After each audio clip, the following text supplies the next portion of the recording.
हाय, कुछ व्यूअर्स का कहना था कि आप ओबेसिटी के लिए भी वीडियो बनाइए, तो ये वीडियो आपके लिए। पहली बात तो आप ओबीस हैं या ओवरवेट हैं, वो आप कैसे डिसाइड कर रहे हैं या कैसे कैलकुलेट कर रहे हैं, वो आपका गलत तरीका हो सकता है शायद।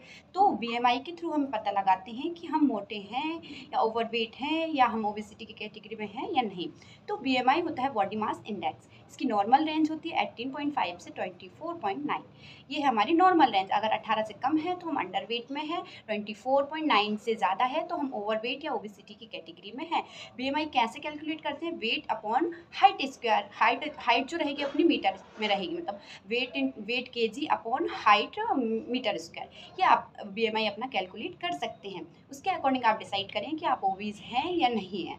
फिर ओबीज की भी 3 कैटेगरी जो होती है, ओबीज 1, ओबीज 2, ओबीज 3। आपका बीएमआई जिस अकॉर्डिंग होगा उस अकॉर्डिंग आपकी कैटेगरी डिसाइड होगी। 1 में जैसे कि आप 1 में हैं तो आपका जैसे 24 से ज़्यादा है, 24 से 29 तक है तो आप ओवरवेट हैं। फिर 29 या 30 से अबव है, 35 तक है तो आप टाइप 2 ओबेसिटी की क्लास में हैं। और जैसे कि 40 तक, 40 से अबव हैं तो आप ओबेसिटी की 3rd क्लास में शामिल हैं। इस तरीके से आप अपनी ओबीज की कैटेगरी को पता कर सकते हैं। बीएमआई से ही आप पता लगा सकते हैं कि आप ओबेसिटी के हैं, आप ओबीज हैं, ओवरवेट हैं या नहीं। अगर आपका सही है तो आप ओबीज नहीं हैं, तो आप अपना कैलकुलेट कर सकते हैं।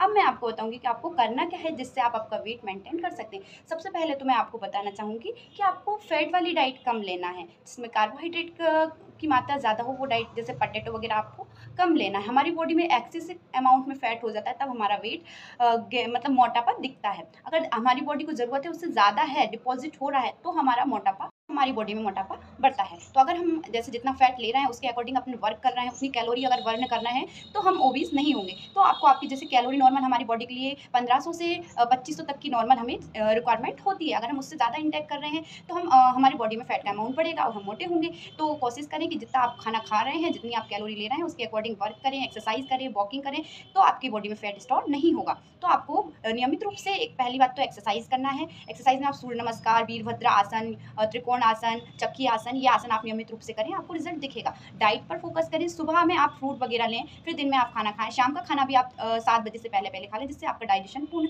अच्छे रूप से हो जाए। ये चीज़ आपको ध्यान रखना। साथ ही आप फास्टिंग भी कर सकते हैं। अगर आप जैसे 5 डेज फास्टिंग करते हैं तो वो पूर्ण रूप से करें, उसमें आपको खिचड़ी वगैरह नहीं खाना, जैसे फ्रूट्स पे कर सकते हैं, आप जूस पे कर सकते हैं, तो आपको बहुत अच्छा रिजल्ट देखने को मिलेगा ओबेसिटी के लिए। साथ ही आप क्या कर सकते हैं, सुबह उठकर जैसे कि रात में आप अपने क्यूमन या फिर सौंफ या जीरे को भिगो दिया अलग अलग, या तो आप जीरा ले सकते हैं या आप सौंफ ले सकते हैं। इनको रात में भिगो दिया, सुबह 1 गिलास पानी में उनको उबालना है और फिर वो पानी को हल्का गुनगुना आपको पीना है। आपको बहुत अच्छे रिजल्ट देखने को मिलेंगे। ये सारी चीज़ें आप फॉलो करें, आपको डेफिनेटली रिजल्ट मिलेगा। Thanks for watching my video.